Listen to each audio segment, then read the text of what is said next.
تو میرے عزیز دوستوں اور بزرگوں، کبھی کبھی ہم بھی یہ نیت کر لیا کریں، اللہ پاک نے اگر فراوانی دی ہے، گھر میں کھانے کی ساری چیزیں موجود ہیں، وافر مقدار میں ہر چیز ہے، تو کبھی کبھی ہم پیر اور جمعرات یا ہر مہینے کی 13ویں اور 14ویں کے روزے کی نیت کر کے حضرت صلی اللہ علیہ وسلم کی اس سنت کو زندہ کیا کریں کہ رسول پاک صلی اللہ علیہ وسلم اس طرح سے روزہ رکھا کرتے تھے۔ تو یہ عرض کر رہا تھا کہ یہ نفلی روزہ ہے،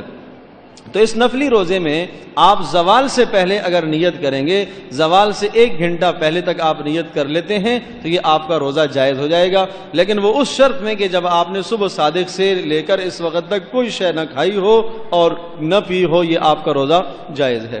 اسی طرح سے نفلی روزے کے متعلق ایک مسئلہ یہ بھی ذہن نشین فرما لیجئے، چونکہ رمضان المبارک میں صبح فجر کی اذان وہ ٹھیک صبح صادق کے موقع پر ہوتی ہے، اور اسی طرح سے افطار شام مغرب کی اذان عین غروب آفتاب کے موقع پر ہوتی ہے۔ غیر رمضان میں اذانوں میں وہ اہتمام نہیں ہوتا۔ فجر کی جو اذان عام طور پر ہوتی ہے وہ نماز کے حساب سے رکھی جاتی ہے، نماز سے آدھا گھنٹہ پہلے دی جاتی ہے، صبح صادق پہلے ہو چکا ہوتا ہے۔ تو اگر آپ 9 یا 10 کا روزہ رکھیں گے تو پھر آپ کے لیے ضروری ہے کہ آپ صبح صادق کا وقت متعین کریں اور معلوم کریں کہ صبح صادق کا وقت کیا ہے، اسی حساب سے آپ نے روزے کو بند کرنا ہے۔ اگر ایک آدمی اذان پر روزہ بند کرے گا اور اذان صبح صادق کے کافی دیر بعد ہوئی ہے، 5 منٹ بعد ہوئی ہے، 2 منٹ بعد ہوئی ہے، جب بھی اس آدمی کا روزہ درست نہیں ہوگا، اس لیے اس بات کا خاص خیال رکھا جائے۔ اسی طرح سے نفلی روزہ ہے، تو اس نفلی روزے کے متعلق ایک بات یہ بھی ذہن نشین فرما لیجئے کہ نفلی روزے میں عورت کے لیے یہ جائز نہیں ہے کہ وہ شوہر کی اجازت کے بغیر روزہ رکھے۔ نفلی روزے میں ضروری ہے کہ عورت جو ہے بیوی اپنے شوہر سے اجازت لے کر روزہ رکھے۔ اگر شوہر اسے روزے کی اجازت دیتا ہے تو درست ہے، اور اگر نہیں دیتا تو درست نہیں ہے، تاہم شوہر کو روزے کی اجازت دے دینی چاہیے، اس لیے کہ شوہر گھر میں ہے، ممکن ہے دن میں اس کو کوئی ضرورت ہو اور اسے کوئی حاجت پیش آئے، اس دیواجی تعلق کی حاجت پیش آئے اور اس نے روزہ رکھا ہوا ہے، تو اس لیے اس موقع پر شریعت نے یہ حکم دیا ہے کہ بیوی کو یہ چاہیے کہ وہ اپنے خامن سے پہلے معلوم کرے اور اس کی اجازت کے ساتھ روزہ رکھے۔ دوسری جانب شوہر کو اس بات کی ترغیب دی گئی ہے، فضیلت بتائی گئی ہے کہ اسے چاہیے کہ وہ اپنی بیوی کو خیر کے مواقع فراہم کریں، اور جو نیکی کا موقع آتا ہے اسے نیکی کی از خود بھی ترغیب دینی چاہیے اور خود بھی نیکی کرنی چاہیے اور اپنی بیوی کو بھی نیکی کرنے کی ترغیب دینی چاہیے۔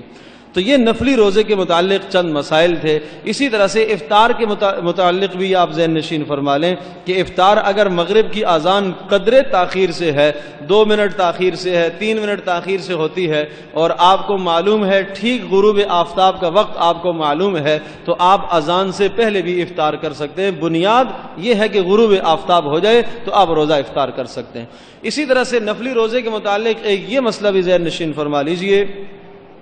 کہ نفلی روزہ اگر آدمی رکھ لیتا ہے، آغاز کر لیتا ہے، تو نفلی روزہ شروع کرنے کے بعد یہ واجب ہو جاتا ہے، اب اس کو مکمل کرنا ضروری ہے۔ اگر اسے کو بیچ میں توڑ دیتا ہے کسی عذر کی وجہ سے یا بلا عذر توڑ دیتا ہے، بلا عذر توڑنا جائز نہیں ہے، بلا عذر توڑنا گناہ ہے، نہیں توڑنا چاہیے۔ اس کی مثال ایسی ہے، ایک آدمی نفل نماز کی نیت باندھتا ہے، کوئی عذر نہیں تھا، بیچ میں سے نماز توڑ کے بھاگ گیا، چلا جاتا ہے، بلا عذر اس طرح سے نفل عمل کو باطل کرنا، توڑ دینا، اس سے گناہ لازم آتا ہے۔ اس لیے کہ نفلی عبادت شروع کرنے کے بعد لازم ہو جاتی ہے، پہلے تو لازم نہیں تھی، لیکن جب آپ نے اس نفلی عبادت کا آغاز کر دیا ہے تو اب وہ نفلی عبادت آپ کے ذمہ لازم ہوئی ہے، لہذا روزہ رکھنے کے بعد اس کو توڑنا نہیں چاہیے۔ تاہم اگر کوئی آدمی کسی عذر کی بنیاد پر نفلی روزے کو توڑ دیتا ہے، نڈھال ہو گیا یا کوئی بھی عذر آ گیا ہے، تو اس موقع پر پھر اس نفلی روزے کی بعد میں قضا اس کے ذمہ لازم ہے۔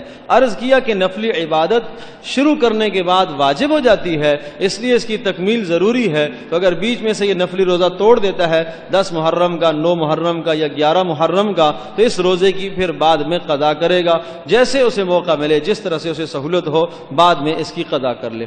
تو نبی پاک صلی اللہ علیہ وسلم سے جو محرم الحرام کے مہینے میں اعمال ہمیں ملتے ہیں، ایک تو روزے کا عمل ہے جو آپ کو بتا دیا گیا کہ 9 کا روزہ اور 10 کا، یا اسی طرح سے 10 کا اور 11 کا روزہ، یہ گویا کہ سنت اور مسنون کہلائے گا۔ جس آدمی نے یہ روزہ رکھا، یوں کہا جائے گا کہ اس نے سنت کی پیروی کی۔